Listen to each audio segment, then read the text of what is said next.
getting there. Oh, yes. Oh, it's nearly here. Less than, how many hours is it? 14, something like that. Oh, we can't wait. Game on, game on. It's Magic Weekend. Good evening, one and all, and good evening, of course, to the panel. Yes, Joel Scholes back in the house. Good evening, Joel. Good evening, everybody. Nice to be back. Absolutely, sir. As always, with me is my Robin to my Batman, Mr. Nixon. Good evening. Good evening, sir. And on any other Sunday, it would, of course, be Batgirl himself, Mr. Stephanie Sale. Good evening, Steph. Good evening, everybody. Hope everyone's excited for Magic Weekend. Cheers, everyone. Absolutely. Yes. We're blowing the froth off a couple. Ladies and gentlemen, all the very best. We are just hours away from a Festival of Rugby League. We can't wait. In the chat, Greg Rose, we knew he'd be here. Oh, yes. Craig Forth is with us. We'll all be having beers at the weekend. Andy Bibby, good evening. Kev Worrell, how are you, sir? Great to have you in the house. This is the All-Starter flood in, of course. Right, let's get the show underway, starting with a little bit of a debate. Magic Weekend, gentlemen, live or die? That's the question. Personally love Magic Weekend. I'm going to go around you one by one on this. Start with you, Reggie. Magic Weekend, we can ill afford for me to lose this next year. No, I think it has to stay. Definitely. Yeah, it's a great weekend. Great weekend. Yeah. 100%. You can do this kind of thing in cricket, but it's not many other sports where you can get fans of every other club, top flight club, in the same ground at the same time, and everybody just get on and have a great time. You know, they do it in cricket, but I think Rugby League led the way as usual in that one, in integrating all the fans at the same venue over one weekend. It's got to stay. It's brilliant. Has to stay. Craig Forth doing his best. Freddie Mercury this evening on the chat. Good lad, Craig. We'll make sure he's singing that in the stands at the weekend. Joel, your thoughts on Magic, mate? Love it, hate it? Just so you know, you may hear someone singing in the background. My little one's just singing away, so I do apologise for the interference. Yeah, absolutely love Magic Weekend. I think it's a great opportunity for all the fans to get together, which you don't normally get in one big stadium, and just, you know, that thing of the Rugby League family really shows itself on the Magic Weekend, and it's just a great crack. So yeah, looking forward to it. Fantastic. Callum Calver in the chat. Hello, Callum, working 9 till 8 a.m. tonight. So he's going to be staying up to watch all the games tomorrow. We're going to miss you, Chief. We're going to miss you. John Wilkinson says he's heard on Good Authority IMG, keep it for 2025. I think, for me personally, listening to the club staff, listening to the supporters, everybody wants Magic to stay, don't they? Yeah, they do. And it's, would you believe it's my first ever Magic Weekend this? I've never ever been to a Magic Weekend before. So obviously being a Leaf fan, we've not been to that many. I've got it. I've been to a few summer bashes at Blackpool, which was fantastic. So yeah, I'm a bit on the fence because I think the biggest attraction, or one of the biggest attractions for me with Magic, was that every game you could watch, with the only being 2 games televised normally on Sky. Now we've got every game televised. I think it takes away a bit from that, but I totally get what everyone's saying in terms of it. All the fans in the same stadium. There's not many sports that can replicate that. So I'm going to reserve a little judgment for my experience on over the weekend, and hopefully Rugby League's the winner. Well, Ian Judson, there he is. He's going to be proudly supporting the T-shirt in the press box tomorrow. You scream it loud and proud, Mr. Judson. You know it makes sense. It looks like it's going to be a sellout tomorrow, 25,000 plus on Sunday. I think the fact that it's Ellen Road, I mean, Andy Bibby there in the chat, and here is his comment in the chat saying that it's a conspiracy putting it at Ellen Road. They want it to fail. I think this is a great shout. I really, really do. I think the atmosphere is going to be great. It's a really compact stadium. I think this could come across really, really well at the weekend. Kev Worrell, glad that IMG have done a U-turn. Right, is that a soapbox I see? Oh, I think it is. Anyway, yeah, I've been watching other people talk about Magic Weekend over the course of the last couple of days. Look, without naming other podcasts, there was talk of they didn't see what the purpose was. It's done nothing to expand the sport. Can we not just live in the moment? Who cares if we haven't expanded the sport with it? It's a great occasion. It's an event. And a former referee who shall not be named said that he thinks actually, there's been a bit of trouble at Magic on the horizon. That's the whole point of having Magic weekends and Challenge Cup finals where all the different supporters go to. The more you segregate, the more you don't do things like Magic, the more you risk rugby league becoming what's made our sport so fantastic over the years is that the rugby league family come together to celebrate the sport with banter, with good humour, and that's what this weekend is all about. We'll be in our T-shirts. If you want to have a party, you know where Super League Raw are going to be. Come and join us. Come and say hello. But yeah, for me, I think this is outstanding. I think this is what it's all about, bringing people together. It's the greatest sport on earth. We're going to see some quality rugby league. Ooh, here we go. Before we get into the Magic games themselves, gentlemen, it's going to be a fast-paced one this evening. A little bit of trivia. Who has got the best record at Magic Weekend? Go on, Joel. The Huddersfield Giants. The Huddersfield Giants, you would be correct, sir. Does anybody want to go for number 2? Who's got the second best? OKR. No. Greg? I would say Rhinos. Go on, Joel. Castleford. And they go head-to-head on Sunday. Yes, he's absolutely right. He's been doing his research. The top performers of Magic Weekend. You wouldn't have them Evie, would you? The Huddersfield Giants, 21 points they've took at Magic Weekend over the years. Castleford Tigers, 20. There's the Wolves and the Saints on 19. The Warriors and the Rhinos on 18. Then it's the Dragons with 17. KR 16. Of course, you've got to remember that no Leopards here.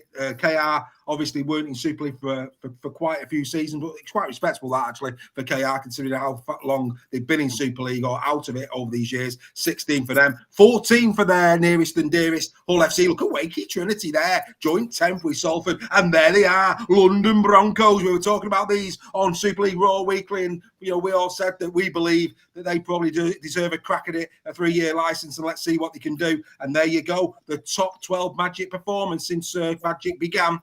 And they're not getting much joy to lose, getting more points. IMG, just saying.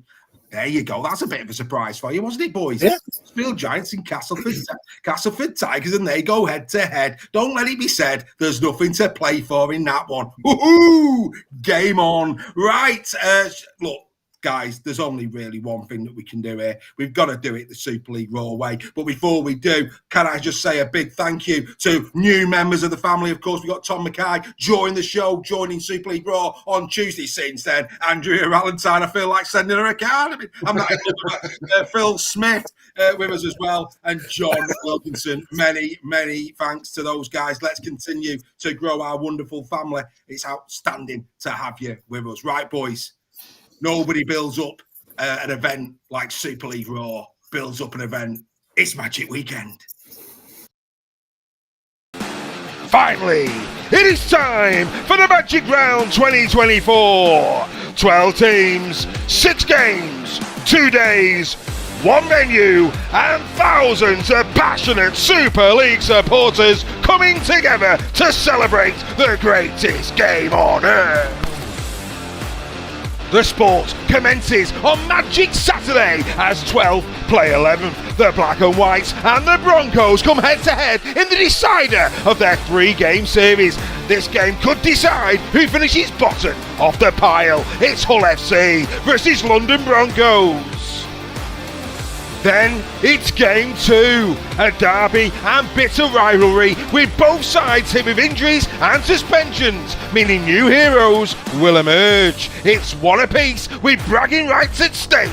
The Wigan Warriors collide with St Helens.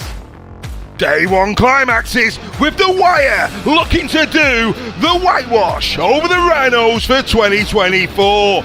Can the Brad Arthur effect match the Sam Burgess factor? This one is not to be missed. It's the Warrington Wolves taking on the Leeds Rhinos. Then it's on to day number 2, where playoff places are at stake. What a gem to start the entertainment as Adrian Lamb's resurgent Leopards go up against their former coach, Paul Rowley's Red Devils, in a game that will not be for the faint-hearted. It's the Lee Leopards taking on the Salford Red Devils. Then it's on to our entertaining league leaders who come up against a team they have failed to conquer in 2024. Can Lewis, Hiku, Evans and co get revenge? It's the Catalan Dragons taking on Hull KR. Then closing a glorious weekend of rugby league are the two all-time greatest performers at Magic Weekend. It's a battle for Tier 3 of Super League. Can Craig Lingard's Tigers topple Luke Robinson's Giants? We'll have to stick around and wait and see. It's Huddersfield Giants against the Salford Tigers. Forget your hocus pocus, your piff paff puff, your abracadabra. There's only one brand of magic that rugby league fans know, and that is the quality on the field of our Super League superstars. Get ready for a weekend like no other as the rugby league community come together once more. It's the 2024 Magic Round.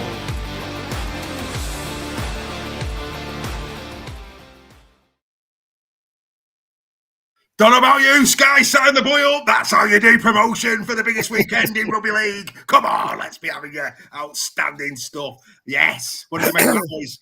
You feeling it? The great, what is it? The great Soprendo involved in that one. There's a name for you. Oh, kids, go look him up in a Victoria Wood kind of way. Outstanding. Right, let's get into it. What a weekend of sport we've got coming up this weekend. It's going to start, of course, this Saturday afternoon at 2:30. That is where it's going to be. Of course, we're going to be there a lot earlier, enjoying photographs, beers, and merriment with our members in a tent or two somewhere. Mr. Nixon, looking forward to that. But anyway, let's get into these games. Starting with the first one. Here it is, head to head.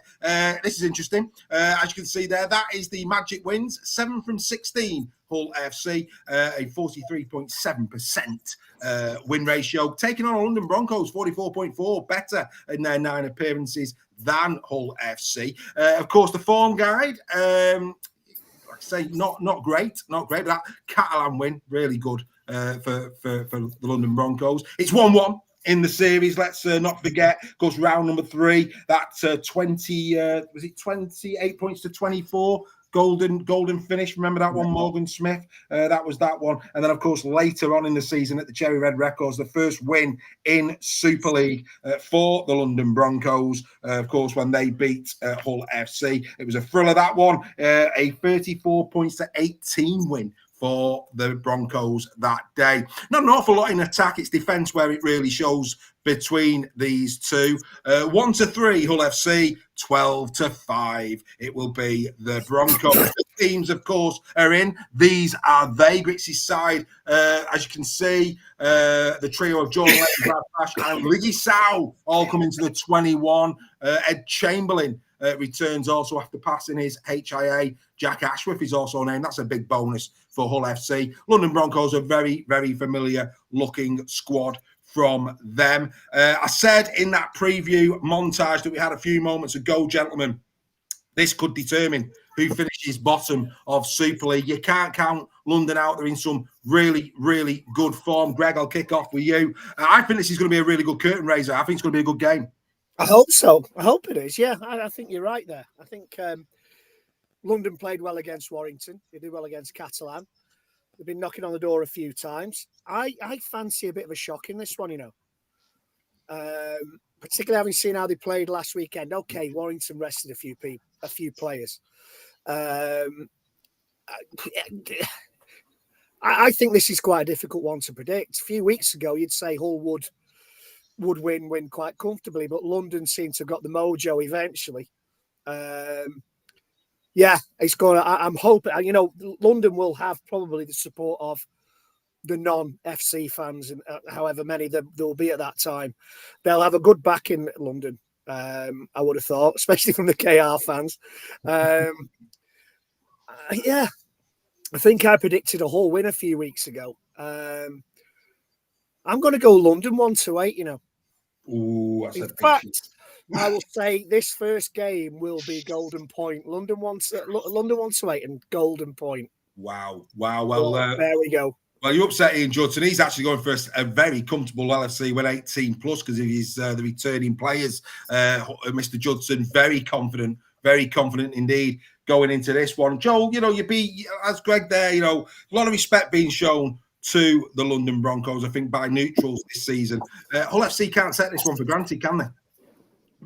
No, they can't. I think they're also going to struggle a bit in this game because I think London are going to really be up for it for a few reasons. It's an opportunity for them to play one of the biggest games that they're going to get to play in the recent years. It's the biggest opportunity for some of their players to show what they can do, for them to stay in Super League, which sounds like it's going to be happening. The form that they've been in when they played you guys at Warrington and they've played Catalan, they've really shown some promise, and it's been a good brand of rugby to watch and play. So I've tipped a London win here at 1-8 because this is the one time of the year where you get to see away versus away form. It's the one opportunity to see two away sides and see who comes out best. And as you can tell on the percentage that you put up, London have a better Magic Weekend record. Yeah, absolutely. Yeah, so that's 2 for London at this moment in time. Let's just quickly dip into the chat before we go to Steph on this one. John Wilson's fancy London for this one. He played well last Saturday, so he's fancying a bit of London as well, which is interesting. This is an interesting one. I need to put this one up. Billy Steve, is it me or does Joe look like Jack Ashworth? He's not sure which way the insult's gone on. But the fact that Joe just put his disco lights on, he's celebrating that. So I think Joe's quite happy to be called Jack Ashworth. Looks of things there. Keep those coming. Outstanding stuff. It's not the first time. What else we got? Craig Force says we're loving the underdog. Absolutely. I think that's a really good point, well made by Greg. I think in these type of events, yeah, London will probably have their biggest crowd of the season. Yeah. But it reminds me of Bolton when Catalan played Saints in the semi-final of the Cup. Yeah. Every non-St Helens supporter was singing Catalan home, and I think it inspired Catalan. And then they didn't return the favour by beating us at Wembley, which I thought was poor form. But it could inspire. It could, because I do generally think that all non-FC fans who were in at that time will be shouting for London, and that's no disrespect to Hull. That's just the way it goes. London could be playing anyone, and that would have happened. Yeah, exactly. They could have been playing. If they're playing Warrington, every other non-Warrington fan in there will be shouting for London. 100%. It's how it is. Absolutely. It could be that kind of atmosphere that inspires them to put in a performance to win it. Yeah. No, absolutely. Uncle Freddie's in the chat. Him and Kobe not going to be there. Kobe's playing a game for Wakefield on Sunday, so he's going to miss his first Magic for many a year. We'll be thinking of you, Uncle Freddie, and good luck to Kobe. Good luck, Kobe, mate. Good luck. Uncle Freddie has gone Hull FC 9-17, so he's showing a bit of love for Ian Judson there. Steph, your thoughts on this one? I think it should be a belter. Yeah, I think it could be an absolute cracker, this one. Sometimes the ones we think are going to be the worst games end up being the best ones. Maybe not for the standard of rugby, but potentially for the entertainment and the passion. And I think I don't think Mike Eccles needs to do much of a team talk in this one in terms of their ability to get the same points. I don't think they'll go above them if they win, but they'll be on the same points, won't they? So yeah, I think it's going to be an absolute crack. It could be probably one of the games of the weekend for me. This, given Hull FC have recently started playing well again and doing well. They played really well against Lee for that first half, but London have been fantastic as well in their games. Giving Warrington a good game. So it's going to be a close one. I'm really looking forward to it. For the main reason of my good friend Mike Eccles, I'm going to go for a 1-8 London win. You're going London as well? Wow, a lot of love here for London. Gary Schofield's gone FC 1-8. The fans forum have gone London 1-8. I'm going FC. I'm going FC 1-8. So that's 2-4 in favour of the London Broncos. I think for me, I picked these two out for this one. I think this is a key battle. I really, really do.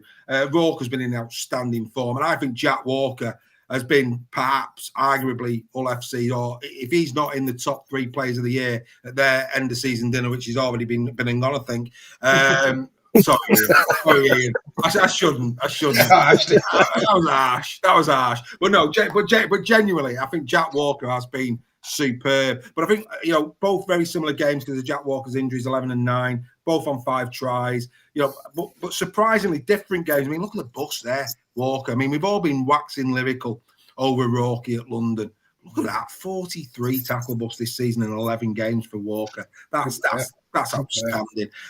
Really, really good. But I do think that this is a key battle in the game. I think Rourke, not been announced yet, but for those who saw the new feature on Super League Raw YouTube channel, the instant reaction. Of course, we've spoken about Josh Rourke and Ollie Leyland already this week. Make sure you catch those. They'll be coming out thick and fast on YouTube. We will do a link onto Facebook. The news was a little bit tough going, a lot of editing. I'm sorry, can't carry on with that. I think I completely and utterly overfaced myself with Super League Raw news. I think I've got to know my limitations. But what I would say is I can still get some good content out in the instant reactions, and I'll just keep posting the interviews directly from the sites around Super League. So those of you who don't normally watch press conferences of other coaches, I'll make sure that they go on the Facebook stream for your viewing pleasure as we go through. Right, what I would say to you all, like I say, that's a 4-2 in favour of the London Broncos. We didn't do this at the start of the show. I'm doing it now. Don't forget, like, share, subscribe, comment right now. Press the like button and make sure you share it. Let all your friends know that Super League Raw are doing a Magic Weekend preview special on a Friday night. Nobody else is doing this, are they? And also, ladies and gentlemen, if you don't mind, go onto Facebook tonight and share the fact that this show is available for a podcast tomorrow. So those who are travelling down to Ellen Road can listen to us talk about the matches on their travels. Make sure you do a little bit of promotion for us. And who knows, you might have enjoyed this show so much, you might want to listen to it again. Who knows? But yeah, if you wouldn't mind doing that, like, comment, subscribe. Make sure everybody knows that you're watching Super League Raw this evening. Outstanding. Craig Forth looks like he's already sent one to Ian Rispin. I hope Mr. Rispin takes the bait. Right, okay. We now move on to... Does he play cricket, Ian Rispin? I don't know. If that's a cricket joke, it's lost on me, sir. As you know, I don't do it. I don't do cricket. How dare you bring up cricket on such a wonderful weekend as this? That's not a yellow card. I don't know what is. Right, okay, let's get into game number 2. What a different game this one is going to be. Wow, just simply wow, the amount of players that are out for both of these players. It really is making this an interesting one. As you can see, Saints have a slightly better Magic Weekend, showing 9 out of 16 for them, 8 out of 16 for the Wigan Warriors. Both coming off the back of 2 wins for them. And of course, the series is tied 1 apiece. The Good Friday game, of course, going the way of St Helens. And then, of course, Wigan getting their own back in game 2. Bragging rights, as we said in the promo, are up for grabs in this one. Second take on 4. Both of them have got very similar attacks and very similar defence. Wigan have got the bookies odds, though, 2-5 on the Wigan Warriors. 2-1 if you're St Helens. This is fascinating, really fascinating. I mean, if you look at the 2 squads, there's no doubt Wigan are in far better health. Yes, they're missing some key personnel in the halfbacks, Harry Smith, of course, Bevan French. But with the exception of those 2, they're pretty strong. They are pretty strong. You compare that to St Helens, they've absolutely had, well, the you-know-what ripped right out of them going into this game. No Wellesby, no Lomax. The list, well, I could carry on, but look, no Clark, no Knowles. I mean, they've just been made with suspensions and with injuries. I think it's going to be fascinating to see which team Paul Wellens picks for this one. But yeah, I'll leave that on the screen for a bit so people can take a look at those squads, especially that Saints one, as we go around the room. And this time I'll start with you, Joel. Not the usual looking Wigan against St Helens fair, but we know the passion will be there. We know the intensity will be there. What's your thoughts on this one? Bit different, isn't it? Certainly is. I was just going to say, and you brought it in nicely there, that this looks like it's the first time in many, many years this is not going to be the round of the game, the game of the round, sorry. So I think we're going to find that it is going to be a cracking game, but because of the form that both sides have been in, and they've not been in terrible form, but they've not been playing to the best, well, I think there is a better game coming up. But this is going to be interesting because both teams are firing at the absolute best at the moment, and being in a very neutral area for them both. It's going to be a great game for the neutrals. And I'm going to see I think it's going to be just a Wigan win 1-8 because I think they've just got enough strength there to outstand St Helens' attack. Fair enough. Steph, is this to quote Joel? Is this going to be the round of the game? That's a classic. That I think that should be screen grabbed and recorded for eternity. That comment.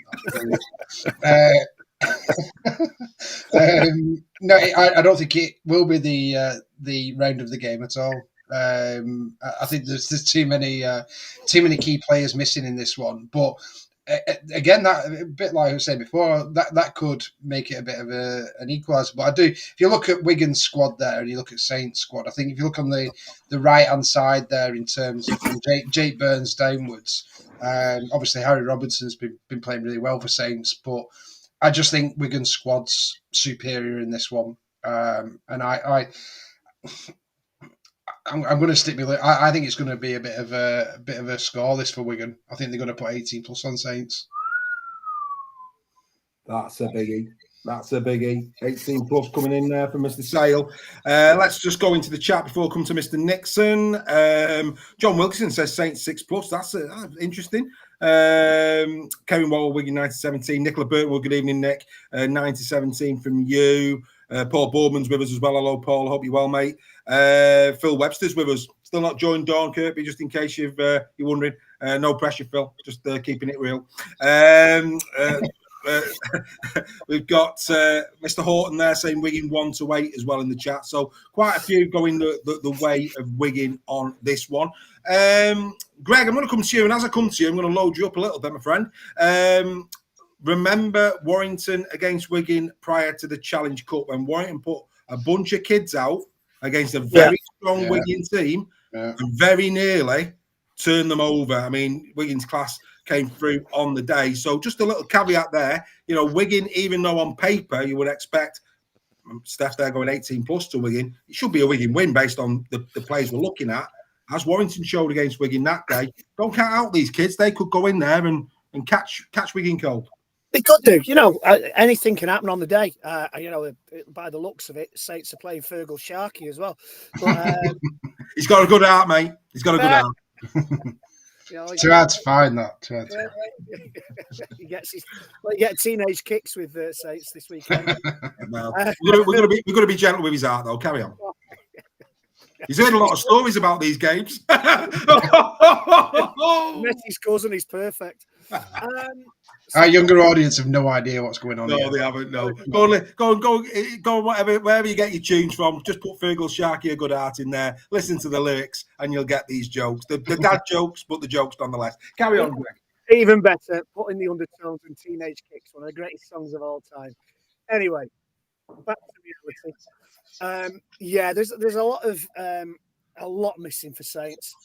Am I right in saying, or was that an internet rumor going around that Wellens has had his contract extended? Is that right? Yes. Absolutely, sir. Absolutely, for 12 months. Okay, I didn't know whether that was a. No, say it's official. That come out. It's official. You know, Saints have got a lot. It's a must-win for Saints. This one, it's a must-win. The only problem is, I know Wigan have had and they said Harry Smith suspended. But Harry Smith suspended. They've got a few players missing. Bevan French. It's a must-win for Saints. A must-win for Saints. So Wigan 18 plus. You're going Wigan 18 plus. Yeah, I can't. You know, Ferryman will go into the halves. They've got Zach Eckersley, who'll probably play at full back and push Jay Field up there, maybe.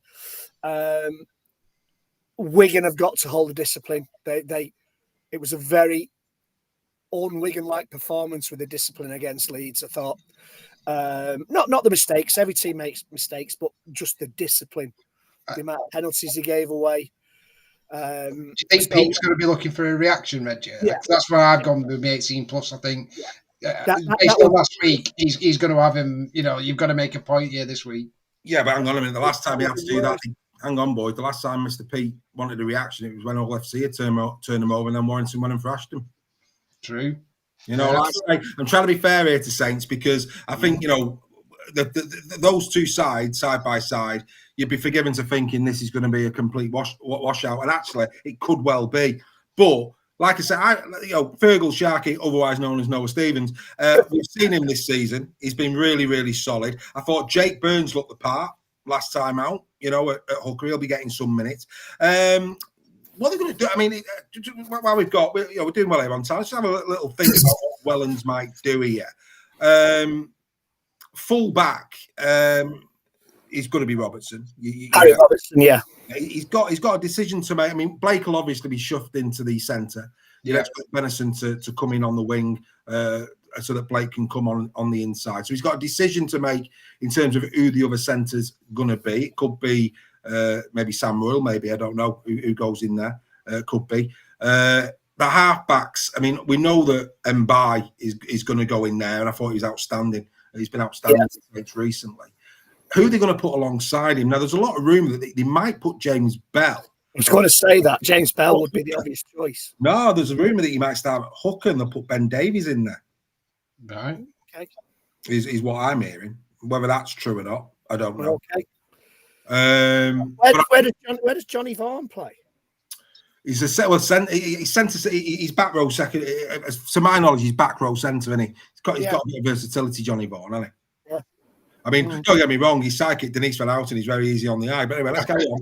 I was going to say he's come a long way since presenting big. He has indeed. But yeah, for our younger viewers. Yeah, look up the Big Breakfast on YouTube. But yeah, I mean, I think it's going to be very interesting. I think the Wiggins, and equally though, the Wiggins squad, I think will Field start in the house and put Eckersley at full back and bring Field forward. Is that going to happen, do you think? I think that's probably what they'll go with. A Ferryman and Field 7-6. Yeah. Zach Eckersley at full back. Yeah. It's going to be fine. I think, and do you know what? You got Tom Forber as well. The Wigan fans are waxing lyrical about Tom Forber.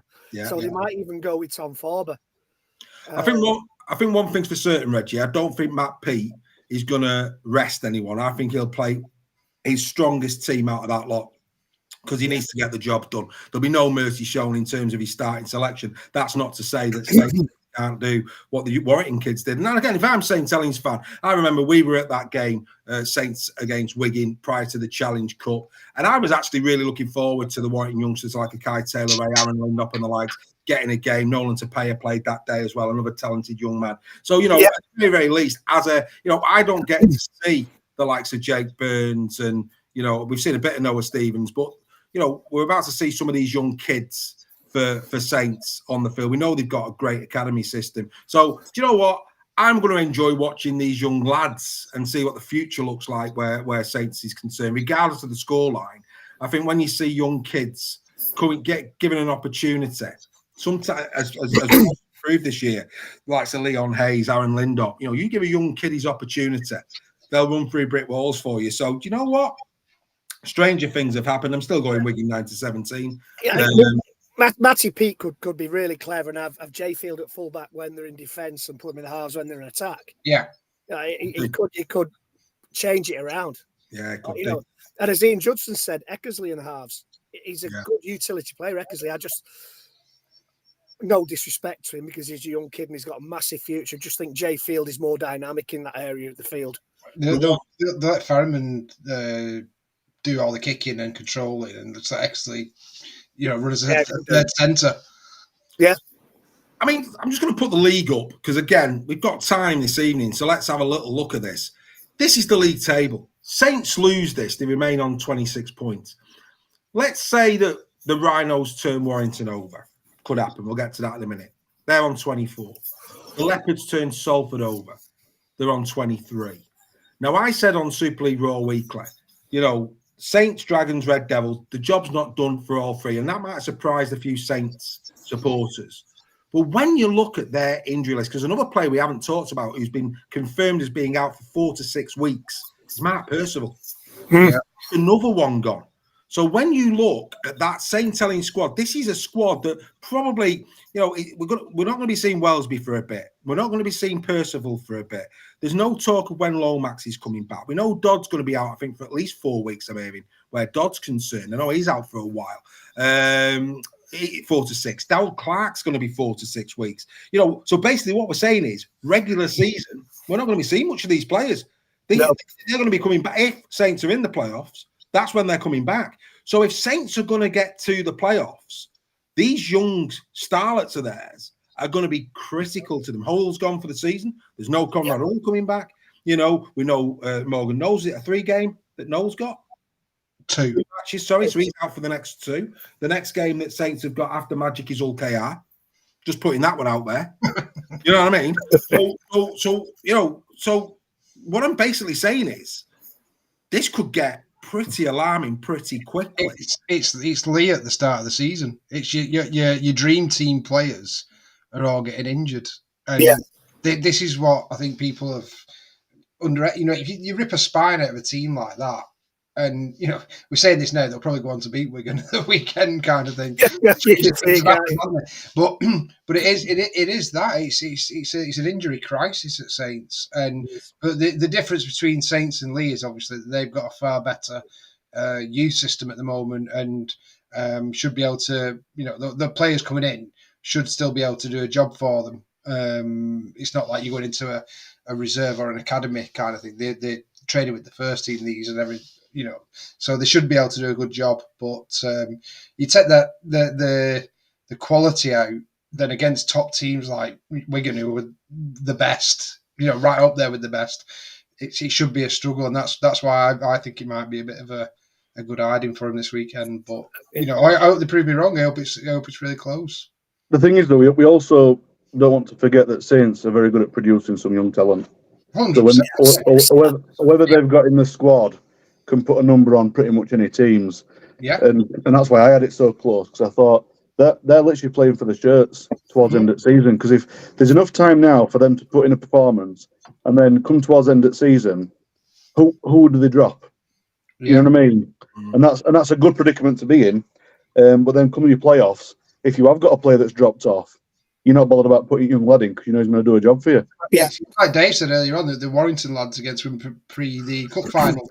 This is their pre-cup final for the Saints lads. So it's make or break, isn't it? It's right if you are going to be a Saints player, if you are going to be a challenger for the first team, here you go, boys. Magic weekend. Let's go and do it.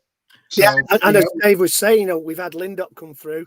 Lindop was superb against Wigan the other week. Yeah, Aaron Lindop, Adam Holroyd, who had Leon Hayes at the beginning of the season.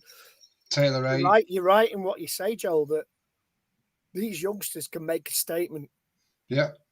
This weekend, and if they were to turn Wigan over, which as a Warrington fan, I'm not a Wigan or a Saints fan, but as a Warrington fan, it would certainly benefit Warrington if Saints were to win. Not Lee. Not Lee, no. Well, it won't benefit Lee, no. But as a Warrington fan, it benefits Warrington. So Well, as Ian Judson's saying there, these FC Derby, Wigan Saints, it tends to be different gravy. This one's mushy peas this week, I'm afraid. We're not quite sure which way it's going to be. Ian is what would say. It might be a soggy pie crust at the end of the game. It could easily be a soggy bottom. You're quite right. But you know what? Really looking forward to seeing the kids. I am. And call me cynical. Not a bad time to announce Welland's 12-month contract extension. Because let me tell you now, in 2 to 3 weeks' time, if that announcement was to have come, let's downplay Saints a little bit, because somebody said in the chat, don't count them out. And I'd love these kids to sparkle for them, because like I say, nothing makes me happier than seeing tomorrow's talent come through. It really, it'd be a wonderful story, and it would be. But they're coming up against Wigan, then they're coming up against the great entertainers that are OKR this week. It could be 2 batterings. Equally, it could be 2 very impressive showings. But if it was 2 batterings, suddenly McManus wouldn't be too keen on announcing a 12-month extension. And I hear on good authority it is until the end of 2025, not until the end of July when Lee Breers takes over. That is what I'm hearing. I'm hearing it's a full 2025 that he's got before Lee does eventually take over at the Saints. Oh, the Saints fans are getting filthy now. Do you not think, though, Dave, it's convenient that they've done it when he's got loads of injuries? So they've got the injuries to fall back on if it's not going so well. But to be fair, you saw my instant reaction. Did I mention that we've got a new feature called Instant Reaction? But on my instant reaction, let's give Welland some here. he has had some big injury problems all year, and he has. I mean, and you know, and as much as Steph, you know, you've been very vocal about Leeds and the way you've had to come through, and you've got to come through these things. I think for a coach to lose their job when the injuries have been as high as I mean, it's like Adrian Lamb. It'd have been a nonsense. But it's never been questioned at Lee, Dave. That's the difference. Well, I get that. No, I don't. Well, bit of a difference. 99.9% of Lee fans have never ever said this season sack Lamb, despite the losing streak that we went on. Hang on, right, I've got. You know, I love you, mate, but I'm gonna have to have a bit of sport with you now. We're not talking. We're not talking apples. Joel, should we go for a brew? Look, we're not talking apples and apples here, right? We're talking apples and oranges, right? Adrian Lamb's the Messiah at Lee. He can't do no wrong at the minute. Paul Wellens has took over a poison chalice. There's a massive difference in terms of heritage, in terms of trophies won.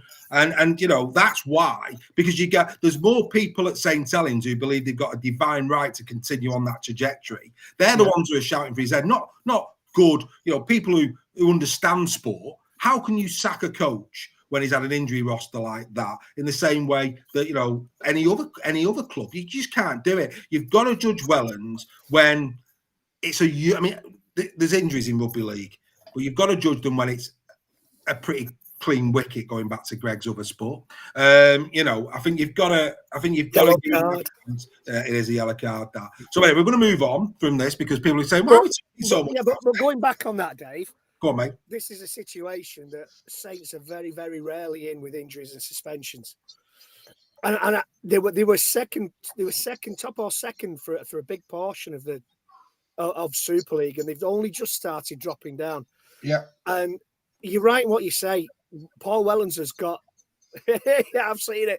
Phil Webster is a part of the family. Go on, Phil. You know, it makes sense. Well done, Don Kirby. I'll tell you what, I'm going to be bringing some your own personal uniform. You can go and canvas for Super League Raw, mate, in the tent tomorrow. Go on, Greg. Carry on, sir. What's that? Gregory's talking. Carry on, sir. Carry on.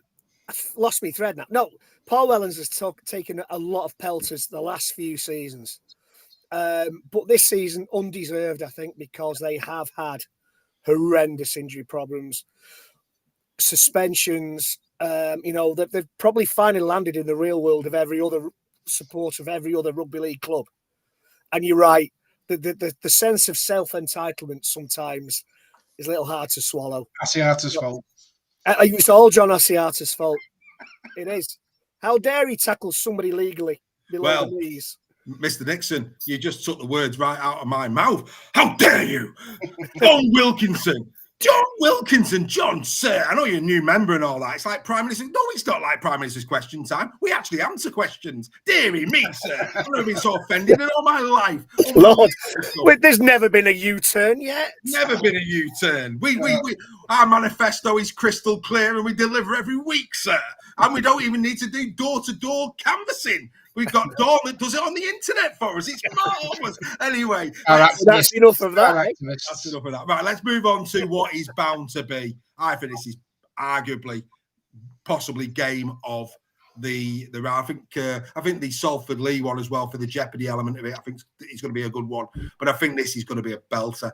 Warrington Wolves against the Leeds Rhinos. Both have got a 9 from 16 record at Magic, outstanding.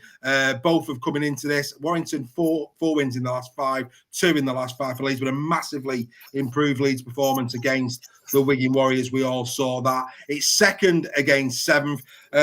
Bit of a difference, though, in terms of the attack. 540 points scored for Warrington, 401 for Leeds.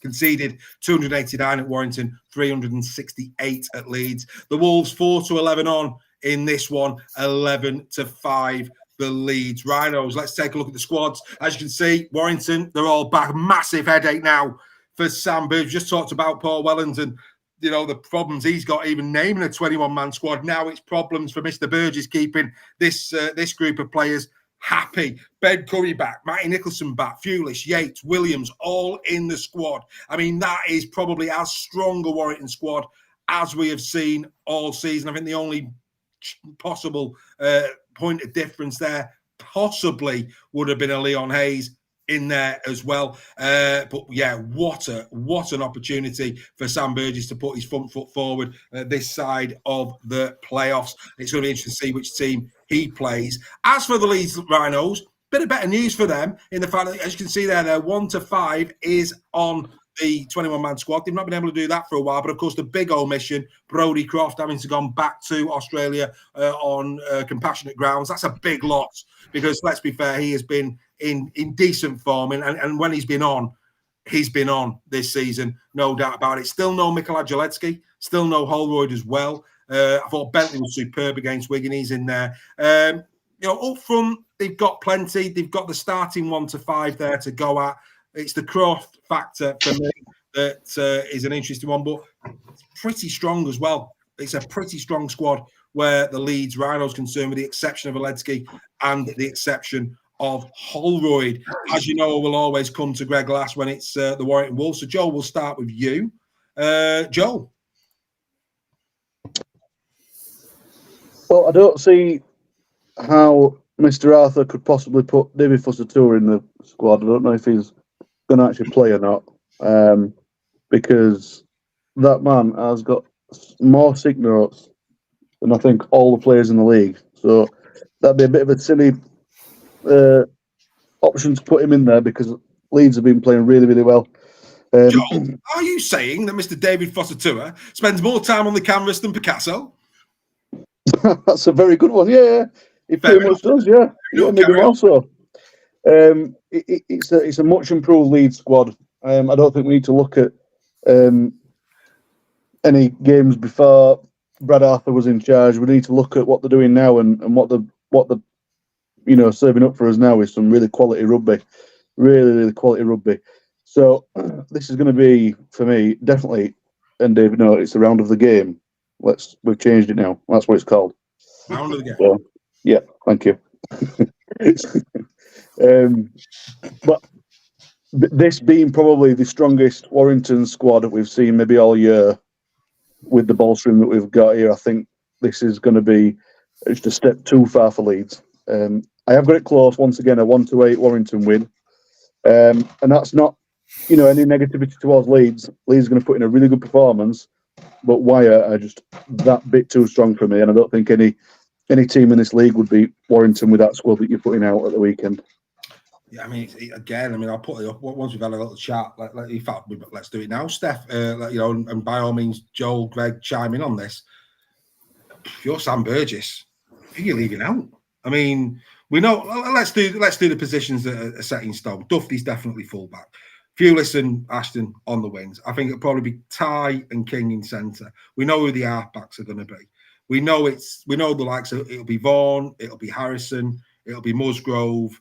Those three definitely will be the squad in terms of the front rowers. I'm going to stop there on that one. The second rowers, based on the season, you would expect Nicholson will be in there. I'd be surprised if it wasn't Bateman.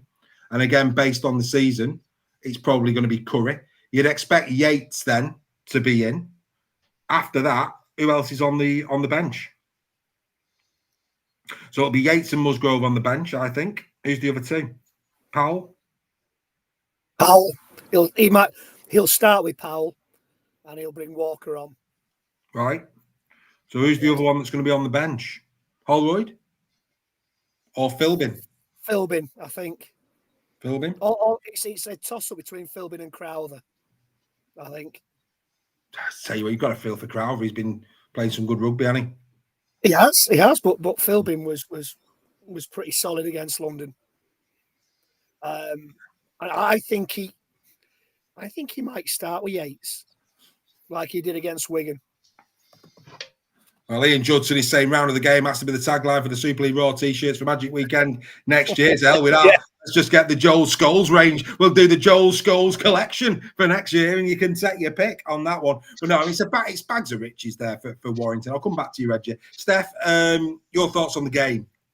Yeah, I think it's going to be an absolute cracker, this one. Obviously, we saw how well Leeds did against Wigan. Not Lee. Well, Leeds did against Wigan. I wish Lee did.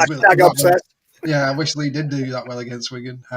No, we saw the performance that Leeds put in was absolutely fantastic. But I think for me, losing Croft is massive for Leeds. Massive, because although I didn't think he was unplayable against Wigan. He is the orchestrator for them. He's the puller of the strings, and you take that leader out of any group of players, and it is going to get disjointed for me. And I think that's where Leeds may come unstuck this weekend.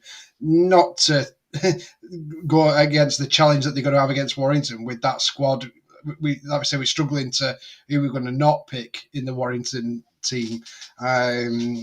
I just think Warrington are going to be far too strong for them. And I agree with Joel in terms of as good as Leeds have been, and they have, they're coming up against a very, very, very strong side there for me. I hope they can put a bit of a performance on it. It has got the potential to be the round of the whole Magic weekend for me. This, but and I really hope Leeds turn up. I am going to go Warrington 9-17. I think you are going to be a bit too strong for them, but I'm sure Leeds will have something to say about that. And you went 1-8. Why did you, Joel? Joel, 1-8. Why? Yeah, sorry, I did. Yeah, Right. Only just very close. Fair enough. Now, Greg, let's not forget here, Warrington won convincingly at Headingley 34-8 earlier in the season. But if you remember, the try-saving tackle Matty Ashton put on Ash Handley was a defining moment in that game. If Handley got in the corner, because that could have been a very different game. That, for me, was the game-changing moment, and Warrington never looked back. So we've seen a really good Leeds performance against Wigan. That could have been a different outcome that day. They always serve up good games, these two, I think. They're always close. They always do tend to be quite, on the majority, quite close. We've had a few blowouts either side. I mean, Leeds are probably making history in being the first home team at Magic Weekend, but let's not go there. They'll have a lot of Leeds fans. That according to one post on Facebook, Leeds Rhinos fans have bought 75,000 tickets for the Saturday. So. Make of that what you will. Craig Rigby's watching. Wigan's sold 35, so I don't know where everybody's going to sit. Carry on. It's going like one of them trains in India. Please don't. All on the roofs. Don't cancel me for that. It was a joke. Okay. Yeah, carry on. So, mate, it's fact. It's not a joke. It's fact. That's how they travel. Carry on. Anyway, while I'm still allowed to talk, Brodie Croft is the big talking point in this game. Like you guys have all said, I'm a little more confident that Brodie Croft isn't playing. He's a massive miss. Unfortunate for the lad. It's a funeral, so condolences go to Brodie and whoever's affected by that. But I know Fitzgibbon would have been. I'd like to have seen Fitzgibbon in the Warrington second row. I genuinely think Bateman's probably brought in because Fitzgibbon's injury is a bit more long term. Yeah, he's bought him time. Bought him time. Yeah. Not bad replacement though. To be fair. No. As long as he settles in, and can produce his best, I think there'll be a big crowd at Leeds back. But I'm going to go Warrington 18+. What are you laughing at me? No, come on, Jonathan. Jonathan's time's up. He's on the clock. Cheers, lads. Great review of the Saturday matches, but back to my stupid girl. That's a bit unkind. That's it. Dear me. What was your prediction, Greg? Warrington 18+. 18. That's huge. So every Leeds. Apologies to Jonathan's girlfriend. Yeah. Yeah. And every Leeds fan now is having a street party around Headingley because I predicted Wire 18+. Yeah, you're not stupid. You just have questionable intelligence there. But get her on board. That's the key, Jonathan. You need to go and watch him with you. That's the thing. Absolutely. Becky, absolutely. Sure, she's not now. Absolutely. Well, we need more. Hey, we need more Dawn Kirby's, Dawn Bakers, more Nicola Burtonwoods. More carries. We need more of those. Of course, our new Mrs. Valentine as well as we need more female viewers of Super League Raw weekly. So they put the males to shame in terms of knowledge. Far more composed, far more easier on the eye, far less facial hair.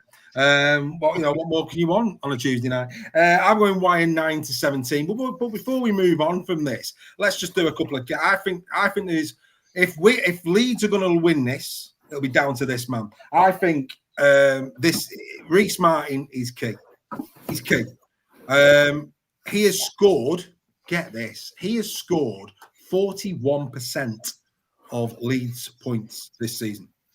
That's how important this guy is, not only for his kicking game, but, his line breaks, key moments in the game. He can tackle bust. When Reece Martin plays well, Leeds often come out on the right side of it. And I think from a Warrington perspective, because I picked out 2 for this game, everybody would say Dufty.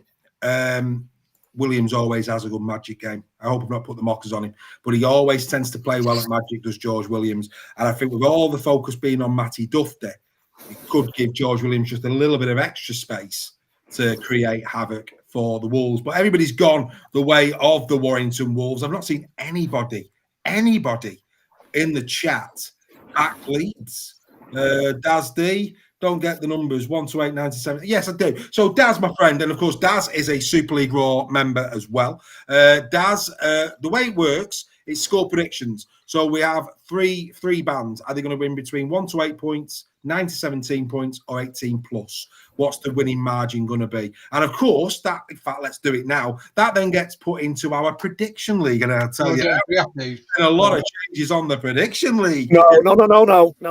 But yeah, so that goes into the prediction league. So when you go onto our Facebook page on a Sunday and you put in your predictions, they're tallied into being the fans' forum predictions. And this is the current prediction league. And who'd have thought it? I'm now top. Incredible. Shocking. Who'd have thought it? Who'd have thought it? It's me and Schofield going head to head again. But yeah, managed to just take over Mr. Schofield. I had a cracking couple of weeks. I have had Joel slipping down in fact, Joel now is closer to you guys than he is to me, which is marvellous. I'm coming back. What, in the league or in a moment? In the league. I've been ahead of that league all season. I'm coming back. I know, and it's gone. Greg at the moment, 3 points clear of Steph, and the fans form a long way back. So hopefully that's cleared that up for you, Daz. That's the way the prediction league is currently looking. Right, that's Saturday.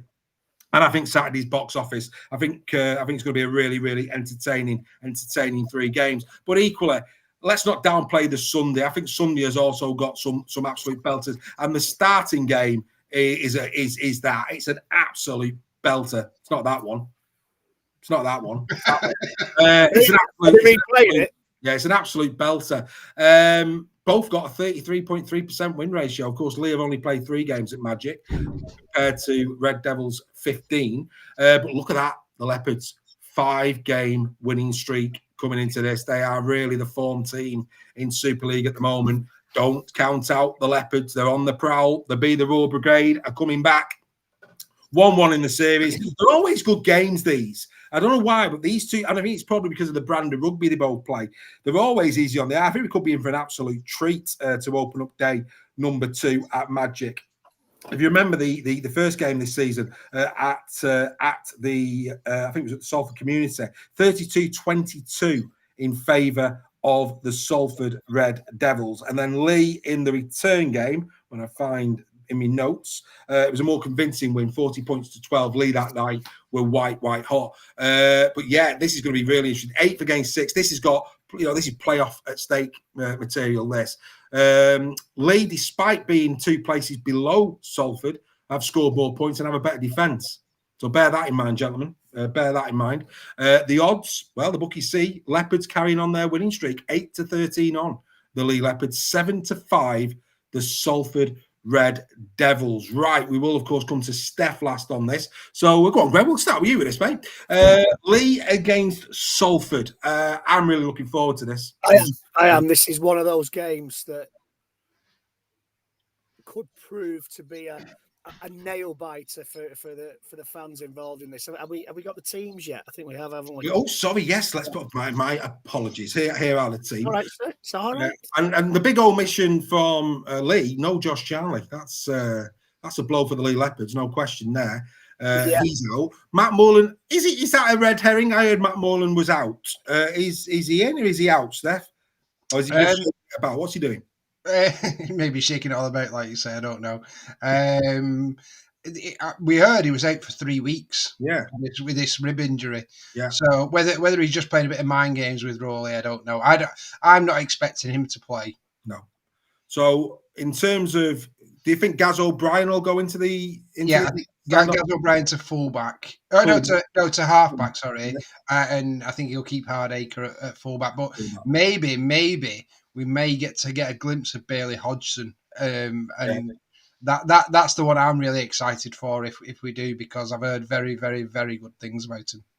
Well, it's prime for his debut, isn't it? There's no doubt about that. I mean, from 8 to 13, it's exactly the way you would probably want it. I would expect, though, Frankie Holton to partner Kai O'Donnell, not Jack Hughes, if I was a betting man. But that, look at the Salford side there, Reggie. That's strong. Yeah, that's strong. Nick Ariba now in at standoff. We all thought he was going to set the world like Catalan. Didn't really get much chance. He's going to be given the chance. Yeah, I don't think he was. There was a lot of issues there, wasn't there, with him at Catalan? I don't think he was happy. No. I just keep looking at those two centres, McDonald and Laffey. Yeah, and then Mark Sneed. Those two centres are quite possibly the best two centres in Super League at this moment in time. Yeah. I'm sure people will name me two better individual centres, but as a partnership, those two, if they play, are the best centre partnership. You've got Sneed, who's a steady Eddie, who I think he's still, despite the fact that he's a great player, still goes under the radar a lot of the time. Yeah. Especially with the rugby league media and whatever. I'm sorry, Steph, you're going to hate me for this, but I see Salford 1-8. Oh, that would pretty much finish off Lee for the season, if you were right. And again, I think this one could go to Golden Point or a drop goal in it, either way. Right, Gary Schofield's gone Salford 9-17. The Forum's gone Lee 1-8. Just to clarify, the Forum have gone Lee 1-8, Y 9-17, Saints 9-17. That's I think they want the time back again there. The Forum, London 1-2, London 1-8. They've gone in theirs. Before I go to Joe, I'm just going to bring Steph in briefly, based on something that Greg just said. Of course, we know that Lamb has favoured. Get the edges right here now. It's which edge are we on? The right. Is it the right edge? Is it the right edge? Hanley and McIntosh. Yes. It is, isn't it? Yeah. He's favoured the Hanley McIntosh right edge. Do you think he'll change that? Do you think one of them might come out of there based on the fact? I mean, we know Latelli can stand up to Lafay. That's not a problem. Latelli will give him a good go, but do you think he might try and move that around a little bit to compensate for McDonald? Or do you think it's going to play? Yeah, I mean, he could keep McIntosh in, might move with Charlie being out. This is a difficult thing, I think, for him. Yeah. I think he might put McIntosh and Hanley on the wings. Who would you have in the other centre, mate? I don't know. It may even be like a back row, or this is where the Bailey Hodgson thing comes in. Does he put him on the wing, or even at centre? Yeah. I think there's going to be a different. There's something going to have to move around in that back line, because I really don't see Moylan playing. No. So whether he puts Hardacre at centre and puts Bailey Hodgson at fullback, that would probably be the most logical thing to do. And then put have Hanley and McIntosh on the wings, Latelli and Hardacre in the centres, and Gaz O'Brien at standoff, maybe. Going to be fascinating. It's going to be fascinating. It is. Really interesting. Joel, your view. I mean, obviously you've seen the squad. We've left them on the screen for you, mate. Salford, when they can pick the full team, they're a force. We know that Lee are the form team at the moment in Super League. This is mouth-watering, isn't it? It really is. For me, this is probably the second game, because the second round of the game, yeah? Absolutely, yeah. That's the one. As we know, Salford, you just can never write them off. They even when you think they're going to lose, the other team's going to win by 18 plus, they come and end up getting with an upset and win. I just don't know why, but Mark Snee just seems to be a little bit quiet sometimes in some games, and we know how dangerous he is. And Reggie's right, partnership-wise in the centres, it's pretty good. They don't have the best centres, but they certainly have maybe one of the best partnerships. So that's why their strike's so good. I had put down a Lee win 1-8, and that was just because I was under the impression that Super Matty Moylan wasn't playing, and I presume that play still is the case. Yeah. From what you've just said. Otherwise, I'd have probably gone Lee 9-17, but I do see it a bit closer, and I knew I was down a bit on the prediction league, so I need to start crawling back some points now, because up till recently, I was the number one predictor, so let's just not get that. Let's not forget. We're not forgetting. We're not forgetting. I'm just happy I'm not at the bottom. I've got the one. You see, I'm a bit bruised about this, Joel, if you don't mind me saying. It's a bit bruised. It's the only chance that Huddersfield, anything for Huddersfield's at the top of the table. Well, yeah, maybe. Yeah. I mean, Steph, I'm going to make a prediction. This game will deliver a try that'll just make us go, because these two, I mean, every time these two play, you tend to have a try where you're like, that's quality. Well, yeah, if you look at the last game, it delivered Josh Charnley's 300th try, I think, if memory serves me right. It's going to be an absolute classic, and I think this could be not as a Lee fan, and please don't anybody say it as a thing. I think for what's at jeopardy, it's the biggest fixture for me in Magic, in terms of, you know, if Lee win, it's game on for the chase for the top six. All the other games, I think everything else is recoverable. Whereas I don't think this one is. If Lee lose, that's pretty much us done. But if Lee do win, it drags Salford back into it. If St Helens lose again, Catalans lose. Everything drags it into this chase for the top six. So in terms of what's at stake, I think it potentially could be the biggest game. But also two of the great entertaining sides of rugby that play rugby league and we want it to be played, I would say. Yeah. So from a fan's point of view, I think it could be an absolute spectacle, and I think it's going to go down. Looking at those two squads, you know, I think Moylan's a massive miss for Lee, and obviously it looks like Salford really haven't got anybody out of note. No. Is that right? In there, well, they've got is it Almond Rod? He's out, isn't he? Yeah. Nobody that where you go, that's a big miss. It's you know, it's a big one, isn't it? Yeah. So for me, it's a huge game. What a way to kick off the Sunday as well. With this one. But I'm always going to back my lads. So I'm going to go Lee 1-8. It's going to be close. I think it could even be golden point. Like was it Reggie who said golden point? Could be golden point. Greg Roach is very concerned over your shirt. He just wants to make sure that you freshen it up before the weekend. I've got the best wife in the world. Oh, Mrs. Sale, loving a bit of that. John Wilson, just clarify that one for us. Is that Lee and Salford? Is that what we're saying? Who's got the one who's got the best one, 6, 7, and 9? What in the comp? Yeah. We'll come back to that. Back to that. That'll be a good question at the end. We'll come back. Be good for the Lee Salford, that. Yeah. Well, yeah. But yeah, in the interest of time, yes, we might come back to that. Just clarifies that Super League or Leeds and Lee and Salford, and we'll come back to it. In a few Leeds Salford, John Wilkinson. Yeah. Is it Leeds Salford? Right. Okay. Well, let's box it off now. We are interactive. We're an interactive show. That's why people join the membership. Have I mentioned that we've got a membership? We've got a membership. You might want to come and join it, get involved in the chat, come and sit with us at the weekend. This is the fastest growing rugby league community. Get involved with it. Right. Where's the squads? There they are. I think we're probably. So first of all, then, Steph, you're the Leaf fan. Who is your strongest 1, 6, 7, and 9? Well, if we were saying Matt Moylan's fit, you'd have Matt Moylan over Briley. As good as Briley is, you'd have Matt Moylan at fullback. At fullback, yeah. Okay, so that's your 1. 6 for Lee O'Brien. And O'Brien, that wasn't it? O'Brien and who? Sorry, Nicarima. I'm guessing. At 6. Nicarima's Salford, mate. Yeah. No. Yeah. Which will be the best? Which will be the best in those two? I'd probably take Nicarima. Yeah. In terms of the sixes. We'll come back to sevens, nines, straightforward. Pape all day. All day. So, and the reason I said we'll come back to sevens, he says. Where is it? Where are you? One moment. In the interest, here it comes. We're getting it in. It's moments away. We'll just wait for this to come up. Here we go. Bang. There you are. In the interest of that, as prepared earlier, these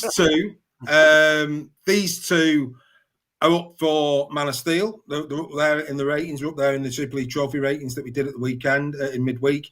They're also up there in the goal for as well. Lamb has been in great form the last 6 or 7 weeks.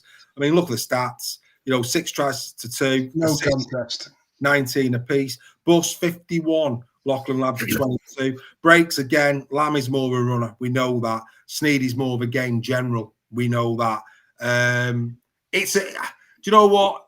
My take on this, if you have both of them in your squad, it would depend who you were playing, is what I'd say. Comparing Lamb and Sneed is like apples and oranges, though, mate. It is. It's like comparing one that's going to get a £350,000 deal and one that's going to get $100,000 deal. That's what you're comparing.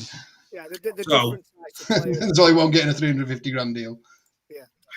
And he's saying that. Look at how he's drinking his can there. He's the smugness of that. That's smugness. It's just facts. He's doing the joke. Mr. Judson will be. That's Ian's catchphrase. Facts. Dear me, what's going on? It was a Ian Judson's catchphrase. Wow. Age is the big factor in that one as well. Yeah, no. I mean, there's 2 different types of players as well. Yeah. Lamb's a running halfback. Sneed is a controlling halfback. You've not taken into account Sneed's kicks. Yeah, that if you want someone to kick goals, and you pick Sneed. If you want someone to actually be a really 100% rugby player, you take. I think the thing is, put them 2 together, Steph. You've got a great. So Sneed's fantastic. He's a very good rugby player, and his assists is really interesting there as well, because you can't take that away from him. His assists have been fantastic, but you're talking about someone who's ending the career and one that's starting it and potentially going back to the NRL. There's no contest. Yeah. Right, okay, we'll move on. We'll now move on to, well, what a game. For those of you, it seems a long time ago now since we did the promo at the start of the show, but Catalan Dragon are 2-0 up against Hull KR this year. Wow, just simply wow. 50% win ratio for the Giants at Magic, 53.3 for Hull KR. Again, Hull KR, 5 wins on the spin. The other form team in Super League at the moment, first against fifth. Look at the difference in attack. 539 points scored KR to 398 the Dragons. Defence better as well for KR. 2-5 on, 21-10. Just simply wow is all I would say. You look at the squads. For me, on paper, KR and the way they're playing and the personnel they've got, the form that they're in as well. Oh dear. I'll go first. Well, I've already started going oof and ow and what have you. I think KR are really going to put the hammer down here and are going to cement in everybody's minds that they are serious grand finalists in 2024. I think this is that game. They've gone down twice to Catalan, so they will be well up for this. Well up for it.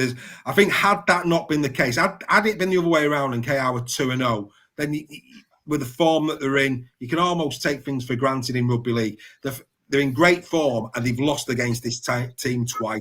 And that, for me, eradicates any chance of KR not being fully prepped for this. I think they're going to be bang at it. And I think we're going to see some tremendous attacking phases from him. I think this could be, dare I say it, an 18+ to Hull KR. I think they're going to be outstanding. I really, really do. Joel, we'll come to you. What's your thoughts? KR Catalan. Had the issue with Steve McNamara's job being potentially on the line still, I would have probably gone with you an 18+ there, but I just don't think he'll allow an absolute trouncing. But when you look at the team, it's it's chalk and cheese. It's that KR team is very, very dangerous, and I've gone 9-17, but that's purely on Steve. He just isn't going to let them get demolished, because if he does, it might be goodbye Steve McNamara, unfortunately. But yeah, Hull are going to claim their stake for the grand final. They want to show intent, and they've got to keep doing that all season. I don't get this one, Greg, where McNamara is concerned at Catalan. How can a man who got his team to the grand final last year, and let's be fair, has done so much for that club, be coming under this level of scrutiny? I don't get this. Adrian Lamb got Wigan to the grand final and got sacked, didn't he? Yeah, but 2 grand finals, a Challenge Cup win. You forget that they should have won that grand final against Saints. It's a difficult one. It's Bernard Gauche, isn't it? It's a difficult one. He wants to see Catalans up there. They've not been firing on all cylinders this season, but they've lost some influential players over the last few years. You've got to remember that. They've lost some really, really influential, experienced, class players over the last few years, and there's not an endless production line of class players who are going to replace those. I think they've got to be patient with him, give him some time. If McNamara does say adios this weekend, I'm sure he might be given a warm welcome at Headingley at the beginning of next season. But I'm with you, Dave. I think Robins are going to put their stamp on their credentials for a possible grand final, first grand final appearance, and I'm going 18 plus. I think they'll have, they'll travel. The whole KR fans are travelling well this season, and it'll be a good mix, because I think a lot of the neutrals will be shouting for the Dragons. I think a lot of the neutrals will be shouting for KR. So I just think KR are going to be too strong, and it's 18 plus to KR. Yeah, I can't remember what your league prediction was, Steph. What was your league prediction? I didn't give one, did I? Lee 1-8. 1-8 Lee. Right, and then on to this one, mate. Dragons KR. Right, I think the key one for me in this is consistency. And if you look at that KR squad, they're so consistent in terms of the team. We pretty much know what it's going to be. Catalan have had some really up and down form this season, and obviously bringing Tompkins in and then losing him again, it's very disruptive, isn't it? And obviously they're going to have to travel over for a proper away game again for this one. I just can't see anything other than a really strong KR performance. There you go. I think they'll be competitive. I don't think it's going to be a blowout. I'm gonna have to try and make some points up on Reggie, because I need to get. So I'm gonna go KR 9-17. 9-17. In the chat, a lot of love for Rovers, and probably rightly so. John Wilkinson's gone Dragons though, 1-8. That's interesting. Sale KR 18 plus. Craig Forth Rovers 1-8. Nicola Burtonwood 9-17. Ian Judson's going Dragons 9-17, but let's be honest, they are playing KR. Phil Webster KR 18 plus. Who will the neutrals be cheering on? Greg Roach asking it. Do you know what? I'm a neutral in this one. I'm just going to sit back and enjoy it. I think KR. I just think KR. I mean, obviously, from a Warrington perspective, if it was going to be biased, you'd cheer Dragons on. But for me, I just enjoy watching. At the end of the day, I just enjoy watching a good game, and I just think that KR at the moment, when they're on, they're a wonderful rugby league team to watch. They really, really are. Dawn Kirkby, Oh, there you go. Look at Dawn, bless her. They were 2-0 down against Warrington 2 weeks ago. She's picking up wins, is our Dawn. She's living the dream. God bless her. Outstanding stuff. Andy Bibby's gone Catalan 1917. That's interesting. Andy Bibby there. Yeah. It's the satire Desiree combo that worries me. Well, they did you in Perpignan, Dawn. That was the game. 20 minutes in, they came and they destroyed you. I think the other thing we haven't spoken about, though, in that team, well, obviously we'll get on to the last game now. No Jordan Abdul. That is, again, we haven't even mentioned that. No Jordan Abdul. And I think that is a pivotal difference. It will be Catalan's house. It'll be Farge and Morg. But I'd say, Rouge. Might have been Rouge. Rouge will either play standoff or he'll play fullback and they'll put Morgan. More than likely. Because they play, if you remember, I think they played Rouge at fullback when they came to the Halliwell Jones. Yeah.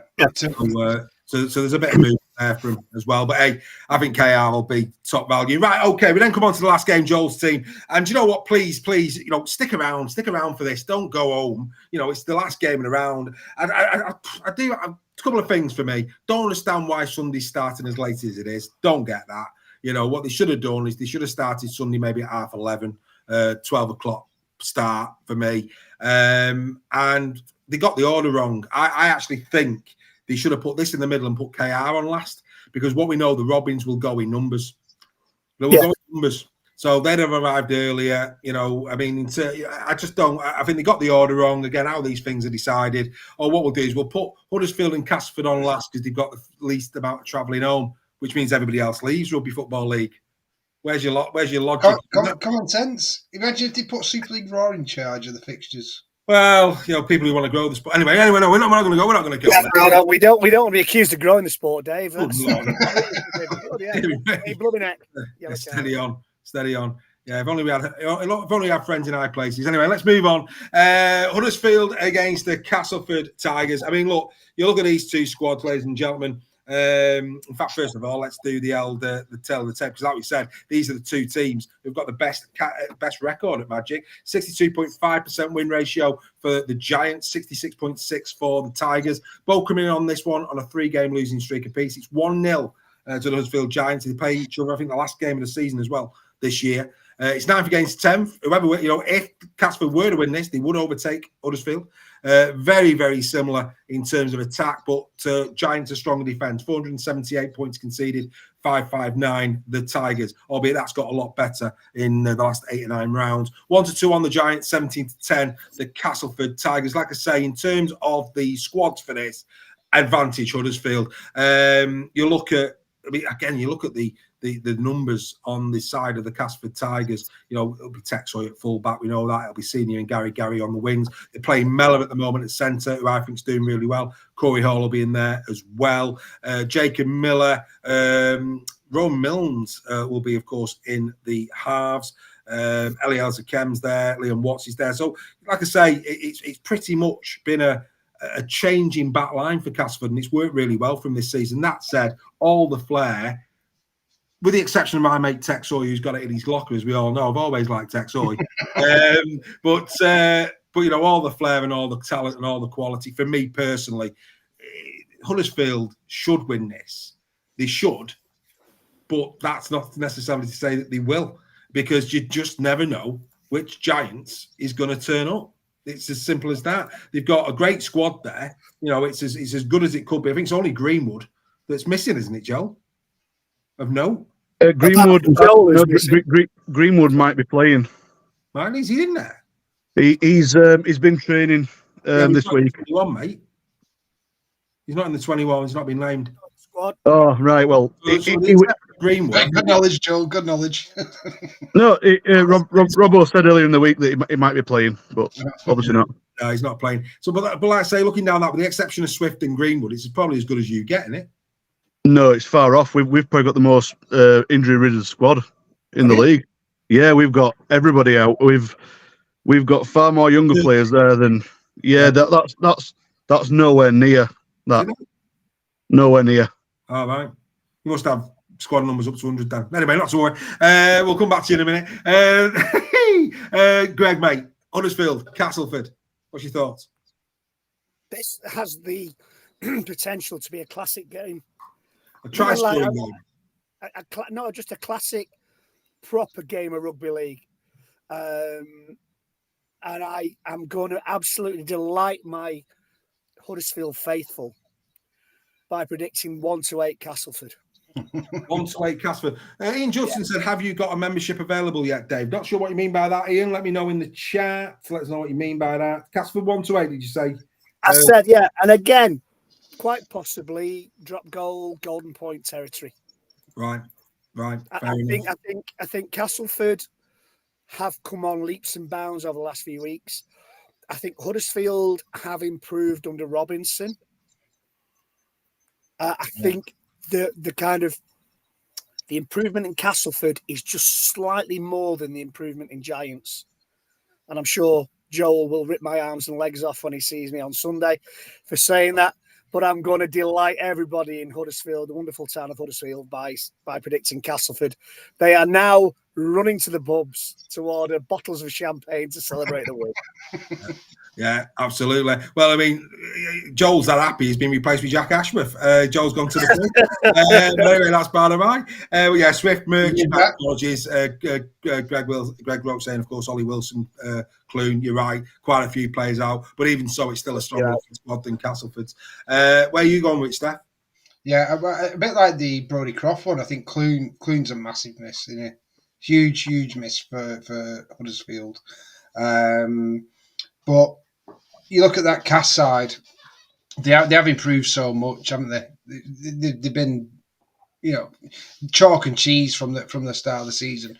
And I think Huddersfield have improved since Robinson's been coaching them. So it's a real difficult one. It's pulling at my heartstrings for my mate Joel and for, of course, Mr. Roach and Ryan and Freddie McGilvery and all the Huddersfield lot. I'm going to go Giants 1-8. 1-8. Fair enough. Gary Schofield, just for clarity on the other results, KR 9-17. In this one, he's gone Cass 9-17. Fans Forum, Cass 1-8. KR 9-17. I'm going Huddersfield. I'm going to go Huddersfield on this, I think. I think Huddersfield will win this 9-17. I think maybe, the likes of Connor turn up and perform on this one, on this type of stage. Joel? So, bit of a moan, first of all. I've seen some of the other podcasts where they have said that there's no point going to this game because it's not going to be any good. Don't watch them. It's going to be a boring match. And I think, man, clearly, you either don't know what you're talking about, or two, you've certainly not watched Huddersfield or Castleford play recently. Because since Watson's gone, we've played some very good rugby. Well, have you know. And very good rugby with a very, very young squad that's nowhere near our first team. Until recently, we had the biggest squad in the league until Hull came and signed 800,000 people. So, Leopard 25. We're definitely playing a more second team / academy squad than a first team squad, and we still look pretty strong, like you said, compared to Cass. But because of that, and the issues we've been having, and the injuries, and just not knowing who's playing, they've not been able to train properly. I am going Cass 1-8. Wow, going against your team. Wow. You didn't take my prediction for the other game as well, by the way. My apologies, Joe. What was your prediction for KR, Chief? It was KR 9-17. Fantastic. KR 9-17, Castleford 1-8. Well, there you go. I mean, look, we've gone through the fixtures. We said we'd do a special. We've done it. We've done a big one for you.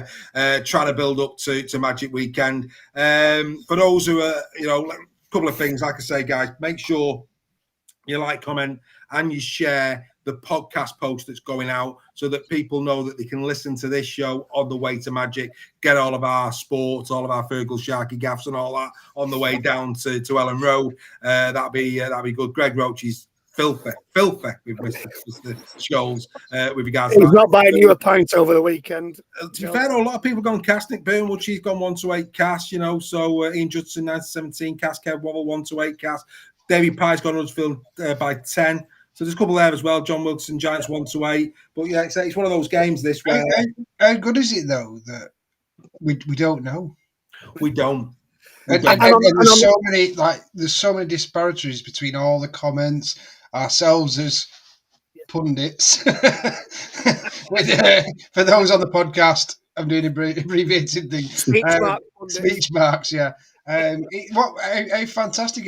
For me, the most exciting thing is that I think the fixtures are right for this one. Yeah, you know, in other magics where it's, I don't know if that makes sense, but in other magics, it's probably been a bit more. You could say that team's going to win. More one-sided. Yeah, and I think there's a lot on the line here as well. There's a lot of permutations that could happen of this weekend that could change the last 5 games, which is going 5 games left in the season. I mean, it's something the Premier League could dream of in terms of football, isn't it? You know, so you know let's celebrate that. And one thing's guaranteed: one of us will be wrong. Oh, absolutely. Of course we will. On the back of that, we've all made our predictions. If there's going to be a shock result of the weekend, where do we think it will be? Good question. Well, it depends what you mean by shock, because I think what we've seen this season is that any team can beat any team on the day. So what do we think would be the most unexpected? I'll go there. Saints beat Wigan. Well, I think that will be the biggest upset based on. But I think the one that'll shake and shudder will be Leeds beating Warrington. That one, if Leeds were to turn the wire over, one from a Warrington perspective, but also from a Leeds, could Leeds do it again? Because we know what Leeds are about. They've got that'd be 2 massive scalps. I mean, we're talking about Warrington beating Saints, then Wigan. If Leeds, in the form that they've been on, demolish Wigan, then beat Warrington, all of a sudden, again, 4, 5, and 6 in the league are looking over that shoulder thinking, hang on.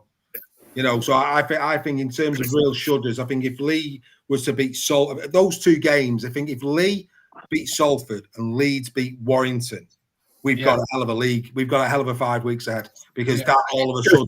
If you're a neutral, that's what you want. You want Leeds to beat Salford, and you want Leeds to beat Warrington, because in terms of that top 6, that would just go really condense it and make the last 5 games very interesting. Maybe not if you're a Warrington fan. I'm just praying that Chris Kendall isn't watching this. Well, Chris. Well, and I tell you what, I don't agree with John Wilkin very often, but I was watching On the Bench with George Williams, and he was spot on. They need to bring in a 30-second clock for video referees. Yeah, I couldn't agree with him more. No, couldn't agree with him more. What would Liam Moore do? He wants satellite images from space. What did he ask for? Sorry, I was drinking a beer then. Yeah, John Wilkin on the bench said that the video ref should only have 30 seconds to make a decision. I agree. I've been saying that all season. Yeah, I've said that all season. They should be limited while they're kicking the goal. Yeah, then that's the time to make the decision. They need to do what they do in Australia. There was a timer. A timer came in a few years ago because Steve Ganson was taking a fortnight to make decisions on the video ref, and they brought a timer in, and then of course they made him head of referees, which advances the game a lot. But yeah, I agree 100%. Like I said, Liam Moore wants a drone up. He wants satellite images. He wants mapping from an archaeological society. Just make it. And the thing that annoys me as well is how many times do you see a referee actually see the ball go down and then go to the screen? That really, really annoys me when the referees. Maybe they want a bit of airtime on themselves. Well, I tell you the interesting thing for me. Kendall's got a modelling contract. There's certain, and again, I hope you're enjoying this, folks who are still watching. This is now going beyond Magic Weekend. But the thing that always winds me up a little bit is that I'll try my best here to explain this. When a player goes over the line and it's a tight one. You've got players almost hanging off him type thing. You know what I mean? There's a tackle in progress. And for example, if they're looking across the pitch, and you can clearly see on angle one that the ball is over the line with players hanging off him, he'll then turn around and say, "Can we see for another angle just so I can make sure he kept the hand on the ball?" That's where it's got to stop. Yeah. The referee sent it up as a try. First angle, you've already said the ball is over the line and on the floor. Let's crack on. Let's crack on. You don't need another four angles. Yeah, stop looking for a reason to overturn it.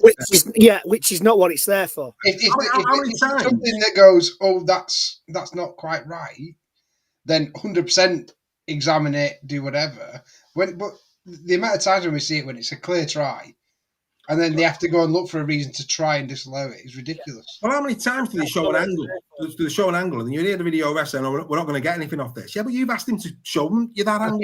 You know, it's like it's logic. If the ball's on the player's right hand side, there's no point showing me a camera on his left, is there? You know, it's common sense, isn't it? So this is where the time goes. So yeah, 30 seconds. And why still have we not got a camera that goes across the try line? Yeah. Well, Craig Forth makes a great comment. Bring back the ref cam. You remember when they had that'd be comedy gold, wouldn't it? You can see why they should have given it in the first place and not even needed to go to the video ref. Well, anyway, let's not detract because we're getting into it. Look, this is going to be a wonderful weekend of rugby league football, boys and girls. That's what it's all about. We're going to be there. Me and Reggie, we should be landing there just after midday, I would have thought. We'll keep you posted on Facebook as to where we are. I would suggest we head towards the fan zone area in general, wherever that is. There's only going to be one tent probably. We'll head over there.